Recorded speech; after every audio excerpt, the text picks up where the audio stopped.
अस्सलामुअलैकुम, welcome back to my channel. कैसे हैं आप सब? उम्मीद है आप सब खैरियत से होंगे। तो आज मैं बना रही हूँ बहुत ही ज़बरदस्त से करेले। थंबनेल से अंदाज़ा हो गया होगा कि आज हम भरवा करेले बना रहे हैं। और ये स्टफ़्ड करेले, भरवा करेले कीमा भरे नहीं हैं, बल्कि इसमें मैंने सब्जियाँ इस्तेमाल की हैं और चने की दाल इस्तेमाल की है। चलें जी, वीडियो को देख लेते हैं। बिस्मिल्लाहिर्रहमानिर्रहीम। सबसे पहले मैंने ले लिए ये बड़े साइज़ के गोल गोल से करेले लिए थे, जो कि ज़रा बड़े थे और थोड़े मोटे लिए ताकि उनमें फिलिंग अच्छे से हो जाए। उसके बाद ये सब्जियां हैं कुछ मेरे पास, और ये है मेरे पास चने की दाल जो कि उबली हुई है। ये 1 कप चने की दाल थी, जिसे बहुत अच्छे से मैंने बॉईल कर लिया, ठीक है। और ये अब ले लिया मैंने 1 कप जितना ऑयल इस कढ़ाई में, और उससे थोड़ा सा गर्म कर लेने के बाद मैंने करेलों के छिलके 2 टेबलस्पून जितने मैंने इसमें डाल दिए। उन छिलकों को पहले बहुत अच्छे से नमक लगा के धो लिया था, फिर उसके बाद मैंने यहाँ इन्हें फ्राई कर लिया। ये बहुत अच्छी सी ग्रेवी बना देते हैं सालन की, और ये बहुत अच्छा इनका टेस्ट होता है। अब मैं मिसाले डाल रही हूँ। मैंने इसमें तकरीबन 1.5 टीस्पून या 1 टेबलस्पून जितना नमक डाला है। 1 टीस्पून मैंने इसमें कुटी हुई मिर्च डाली है। 1 टीस्पून मैंने सुरख मिर्च का पाउडर डाला है, और 1 टीस्पून मैंने इसमें हल्दी पाउडर डाल दिया। अब इन 4-5 मसालों को थोड़ा सा फ्राई कर लेने के बाद मैं इसमें डाल रही हूँ मिर्चें। ये 4 से 5 हरी मिर्चें थी, जिन्हें बारीक काट लिया मैंने। अभी हम बना रहे हैं करेलों की फिलिंग। उसमें मज़े की ये मैंने डाली है खट्टी इमली।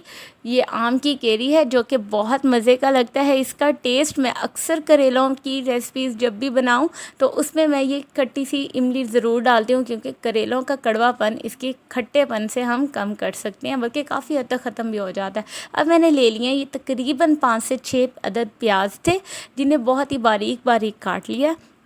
अब इन प्याज़ों को मैंने इस मिसाले में डाल दिया। ये एक जो हम फिलिंग बना रहे हैं इन्हीं प्याज़ों की, टमाटर की, मिर्चों की, और उसके साथ मैंने खट्टी इमली डाली थी। और इसके साथ साथ इसमें हम दाल डाल के ये बहुत अच्छी सी फिलिंग बनाएंगे, जो कि कीमा से यकीनन बहुत सस्ती भी और उसकी निस्बत बहुत अच्छी भी बन जाएगी, ठीक है। तो आप बीफ, मटन या चिकन के करेले, स्टफ़्ड करेले खाते रहे होंगे, आप इस तरह से दाल के करेले खा के देखिए, आपको बहुत अच्छे लगेंगे। अब इसमें मैंने दाल डाल के थोड़ी सी फ्राई किया। अब इसमें मैंने डाल दिया 1 टीस्पून गरम मसाला पाउडर। 1 टीस्पून मैंने डाल दिया इसमें फुल साबुत वाला ज़ीरा पाउडर, ज़ीरा डाला है। अब मैं डाल रही हूँ ज़ीरा पाउडर, ज़ीरा और काली मिर्च का पाउडर। थोड़ा सा मैंने इसमें 1 टीस्पून जितना मैंने डाल दिया है अनारदाना, और उसके बाद मैंने 1 टीस्पून जितना इसमें डाल दिया साबुत सूखा धनिया।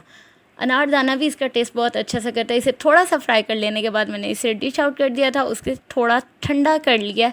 तो जी हमारी मज़ेदार सी, स्पाइसी सी, खट्टी सी फिलिंग तैयार है।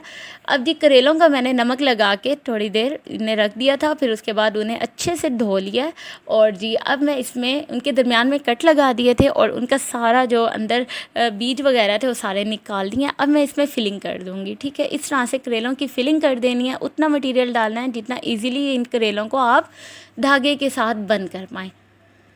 जो एक्स्ट्रा मटेरियल अगर हो तो उसे आप बाद में निकाल लें, ठीक है, ताकि जब हम इन्हें फ्राई करें तो वो मटेरियल ज़्यादा बाहर ना निकले, वरना ऑयल आपका सारा वो ख़राब हो जाता है, और फिर वो करेले बहुत नीट से फ्राई नहीं होते, ठीक है। तो अब जी मैंने करेलों की फिलिंग कर लिया। उसके बाद भी कुछ ये मटेरियल बच गया, उसे भी हम यूज़ करेंगे। तो वो कहाँ यूज़ करेंगे वो मैं आपको एंड पे बताऊंगी, आप देख लेंगे। तो अब जी मैंने एक ले लिया सादा सा धागा, और उसके साथ इस तरह से एक सिरा मैंने छोड़ दिया था, और बाकी सिरे को इस तरह से उस पर अच्छी तरह से बांध दिया। जो सिरा पहले छोड़ा था, और उसे फिर आखिरी सिरे के साथ इस तरह से कस के एक गिरा लगा देनी है, ताकि यह हमारा धागा ना उतरे और करेलों की फिलिंग बाहर ना आए। और इस तरह से हमने करेलों को बांध लेना है। और जी इन शरारती कड़वे से करेलों को बांध के हम मज़े का इन्हें फ्राई करेंगे, और इनका कड़वापन बिल्कुल ख़त्म हो जाएगा। और जी अब मैंने कढ़ाई में ऑयल ले लिया, अच्छा खासा ऑयल ले लिया था, ताकि ये अच्छे से डिप हो जाएं। और अब मैंने इन सारे करेलों को इसमें डाल दिया।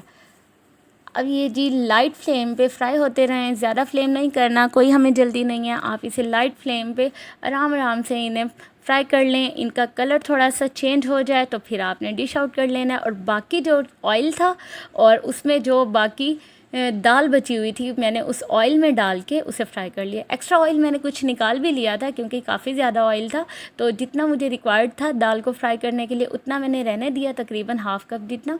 और फिर दाल को बहुत अच्छे से फ्राई कर लिया और ये इतनी मज़े की दाल बन जाती है। दाल फ्राई आप खाते रहते होंगे, तो ये इस तरह से दाल फ्राई भी और साथ साथ की ये दाल भरे करेले भी आप ट्राई करें, आपको बहुत पसंद आएंगे और ये इतने मज़े के बनते हैं।